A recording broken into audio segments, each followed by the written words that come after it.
Hello दोस्तों, आप सभी का स्वागत है हमारे यूट्यूब चैनल इंडस्ट्रियल जंक्शन में।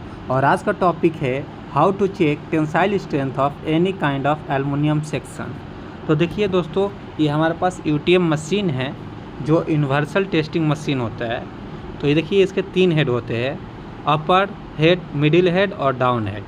ठीक है, तो हमको टेंसाइल स्ट्रेंथ चेक करने के लिए अपर और मिडिल हेड का ज़रूरत पड़ता है। तो सबसे पहले हम किसी चीज़ का टेंसाइल स्ट्रेंथ को मेज़र करने के लिए हमारे पास एक सेक्शन सैंपल होना चाहिए। तो सैंपल का जो हमें गेज लेंथ कैलकुलेट करना पड़ता है। तो सैंपल गेज लेंथ कैसे निकालेंगे? सैंपल का विड्थ पता होना चाहिए और थिकनेस पता होना चाहिए, उससे हमको एरिया निकल जाएगा।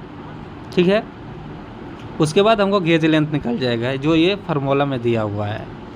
तो देख लीजिए, सैंपल का थिकनेस जो है 3.10 है, और ये जो विड्थ है, जो चौड़ाई है सैंपल का, उसको हम 3 जगह पर मेज़र करते हैं और उसका मीन निकालकर, एवरेज निकालकर हम एक जो चौड़ाई है उसका लिखते हैं।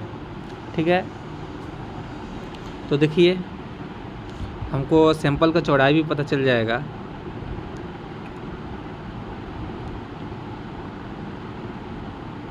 तो सैंपल का चौड़ाई हो गया 38.61।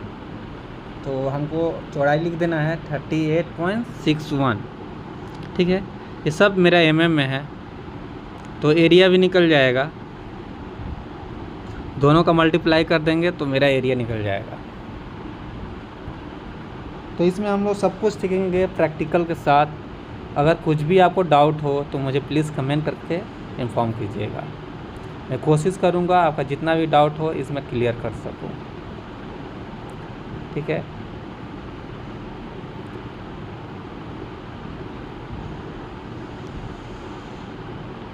तो एरिया आ गया मेरा।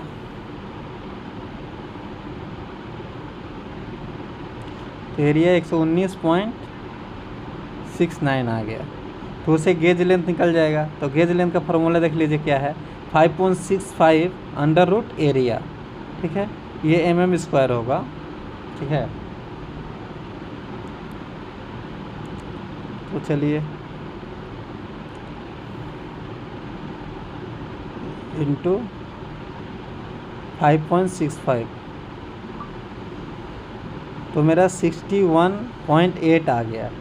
तो 61.8 आ गया, तो अप्रॉक्सीमेटली ये 62 के लगभग आ गया। तो गेज लेंथ मेरा 62 मान लेंगे। जो सैंपल पे हमको मार्किंग करना होता है, तो सैंपल जो गेज लेंथ 62 आया तो इसका हाफ मार्किंग करेंगे, क्योंकि हमको एक्यूरेट मेजरमेंट मिल सके। जहाँ से ये ब्रेक होगा मेरा सैंपल, तो 62 mm है, तो वो काफ़ी डिस्टेंस पे होता है, तो उसके हाफ में लेंगे तो एक्यूरेट मेजरमेंट आएगा। तो हम 31 पर मार्किंग कर लेते हैं, 31 mm पे। ठीक है, तो देख लीजिए मार्किंग कैसे करते हैं सैंपल पे। तो हमारे सैंपल पर मान लीजिए 500 mm का है या 400 mm का मेरा सैंपल है। ठीक है, तो कहीं भी अंदाज से मिडिल में हमको एक पंच मार लेना है। ठीक है, देखिए हम एक पंच मार लेते हैं, और वो पंच सेंटर से हमको 31 mm पे मार्किंग करना है, लेफ़्ट और राइट सैंपल के। ठीक है, तो देख लीजिए ऐसे मार्किंग करते जाएंगे। अभी मार्किंग कर रहे हैं, इसके बाद पंच भी मार देंगे हम, क्योंकि वो टेंसाइल जो भी इलोंगेशन होता है हमारे सैंपल में, तो मार्किंग क्या होता है, वो मिट जाता है। तो एक एक्यूरेट मार्किंग होना चाहिए विथ अ पंच। ओके, तो देख लिए हम पंच से एक मार्किंग कर लिए है। ठीक है, देख पा रहे हैं। तो चलिए, मैं हमारा सैंपल रेडी हो गया है। ठीक है, तो जो मेरा भी जितना भी सैंपल का फिलअप कर देंगे। देखिए सैंपल का जितना भी डिटेल्स है हम इसमें फिलअप कर देंगे, क्रिएट न्यू करेंगे। तो देखिए हमारे पास ये है फाइल नेम। जो भी आप फाइल नेम चेंज डालना चाहते हैं आप डाल सकते हो उसमें। ठीक है, तो विद सैंपल का चौड़ाई डाल देना है, सैंपल का थिकनेस डाल देना है। ठीक है, एरिया डाल देना है, एरिया नहीं डालना है, गेज लेंथ, जो गेज लेंथ है वो डाल देना है। जो भी कंपनी का नाम है, कंपनी का नाम डाल सकते हैं, एड्रेस डाल सकते हैं, ठीक है। सैंपल का आइडेंटिफिकेशन डाल सकते हैं, डेट डाल सकते हैं, ठीक है। तो ये मेरा सब कुछ फिलअप हो गया है, इसको सेव कर लेते हैं, ठीक है। अब चलिए, ये मेरा अप डाउन है, जो मिडिल का जो मेरा हेड है वो मूवमेंट करता है। तो सैंपल को फिक्स करने के लिए हम इसे देखिए डाउन कर रहे हैं अभी, ठीक है।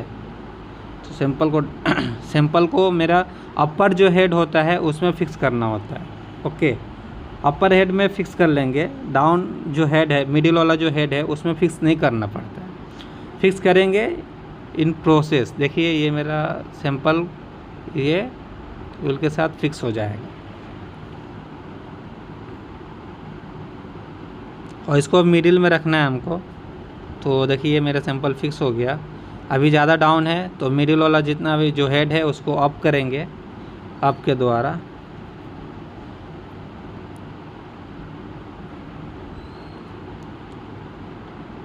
तो ये मेरा हेड अप चला गया, और हमको एक डिस्टेंस में रखना है, क्योंकि हमको इसके अंदर इस सैंपल के ऊपर एक्सटेंसोमीटर भी फिक्स करना है, ठीक है। तो ये हमारा है एक्सटेंसोमीटर, जिसका गेज लेंथ है 160 mm, ठीक है। और इसमें एक पिन होता है। तो एक्सटेंसोमीटर के द्वारा हम टेस्टिंग कर रहे हैं, तो इसमें मेरा पिन फिक्स होगा, ठीक है। तो सैंपल के ऊपर हमको पिन प्रॉपर तरीके से फिक्स करना पड़ता है, और इस सैंपल पर विथ केयर, बहुत सावधानी से इसको फिक्स करना पड़ता है, क्योंकि ये ज़्यादा कॉस्टली होता है और बहुत ही नाजुक चीज़ है, ठीक है। एक्सटेंसो में से इसका 10 mm ही एक्सटेंसन होता है, ठीक। तो बहुत अच्छे से इसका यूज़ करना पड़ता है। तो देखिए एक्सटेंसोमीटर सैंपल के ऊपर फिक्स हो गया है, ठीक है। तो चलिए अब हम प्रैक्टिकल स्टार्ट करते हैं। तो देखिए फिक्स करने के बाद ये जितना भी दोनों वाल्व है मेरा, राइट वाल्व और लेफ्ट वाल्व, दोनों को प्रॉपरली हमको क्लोज कर देना है, ओके। उसके बाद हम जाएंगे स्टार्ट टेस्ट में, ठीक है। तो देखिए स्टार्ट टेस्ट में गए, ये दोबारा हमसे पूछता है कोई डिटेल्स गलत है तो इसको फिर से फिल कर सकते हैं, ठीक है। और एक्सटेंसोमीटर का ये दिया है कितने mm पर होने पर वार्निंग मिले, तो हमको 2 mm कर लेना है, ठीक है। 2 mm मेरा एक्सटेंशन होगा तो हमको वार्निंग चाहिए, हमको एक्सटेंसोमीटर रिमूव करना पड़ता है। तो चलिए हम स्टार्ट करते हैं। ऑन किए, इसको हल्का सा हम खोलते हैं, जो राइट वाल्व है इसको ओपन करते हैं, ठीक है। ये जब तक ओपन रहता है जब तक मेरा लोड जो है वो कांस्टेंट ना हो जाए, ठीक है। तो लोड अभी देखिए मेरा 2.6 kN है, तो ये जैसे ही कांस्टेंट होगा इसको, इस वाल्व को हमको फिर से दोबारा क्लोज कर देना पड़ेगा। तो अभी 1.85 देखिए कब तक ये कांस्टेंट होता है, तो 1.1015, तो ये अप्रॉक्स कांस्टेंट आ गया है लोड। तो अब हम इसे क्या करेंगे, कांस्टेंट होगा तो अब इसे क्लोज़ कर देंगे, ठीक है। क्लोज़ करते हैं।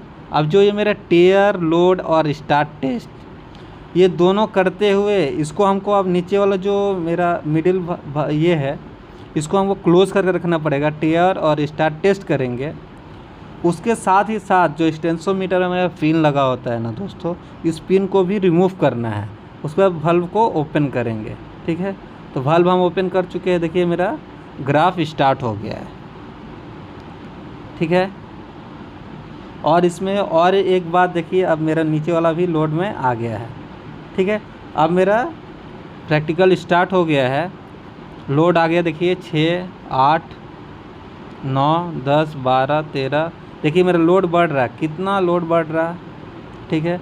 और सबसे बात ध्यान रखना है एक्सटेंसोमीटर का, मेरा 2 mm जैसे ही एक्सटेंशन होगा हमको देखिए रिमूव एक्सटेंसोमीटर का वार्निंग आ गया, तो हमें एक्सटेंसोमीटर को हटा लेना है, ठीक है।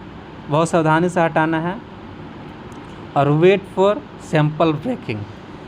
तो सैंपल का टूटने का अब इंतज़ार करेंगे, कितने लोड पर टूटता है। हमको मेन इसका टेंसाइल देखना है, इलोंगेशन देखना है, और 2% स्ट्रेस प्रूफ देखना है, ठीक है। तो देखिए सैंपल वेट करते हैं, 22 तक चला गया है। ये मेरा सैंपल अभी भी टूटा नहीं है। किलो न्यूटन है मेरा KN, तो 23 किलो न्यूटन तक पहुंच गया है लोड, फिर भी अभी तक ब्रेक नहीं हुआ है। हाँ देखिए अब फाइनली टूट गया मेरा।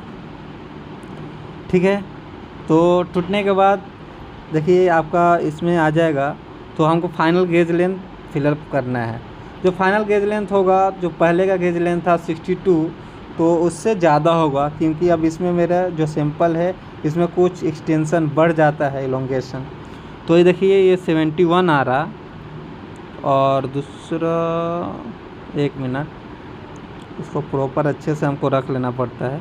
और जो भी 3 पॉइंट हमको लेंगे, क्योंकि 62 था, 62 का हाफ किए तो 31, तो हमको 3 पॉइंट लेना है 62 के लिए। ठीक है, तो अभी ये 70 आया। ठीक है, 70.46 और ये 69.96, अप्रॉक्स 70। ठीक है, तो हम 70 जो फाइनल गेज लेंथ है मेरा, तो हम 70 फिलअप कर लेंगे। ठीक है, इसको क्लोज़ करेंगे। ये जो रिजल्ट सेव्ड है इसको ओके करेंगे। अब मेरा फाइनल रिज़ल्ट आ गया। तो देखिए दोस्तों हमारा फाइनल रिज़ल्ट आ गया है। तो मेरा इलोंगेशन 12% आया है, मिनिमम 7% चाहिए। और जो 2% स्ट्रेस प्रूफ है मेरा 100 चाहिए, तो नीचे देखिए 102.89 आया है, ये भी सही है। और टेंसाइल स्ट्रेंथ 150 चाहिए, तो 192 पॉइंट, मेरा मेन यही है टेंसाइल स्ट्रेंथ, तो 192 आया है, 192 पॉइंट ये आया है। तो मेरा सैंपल ओके है, मेरा फाइनल टेस्टिंग हो गया है। थैंक यू दोस्तों, धन्यवाद। कुछ भी डाउट हो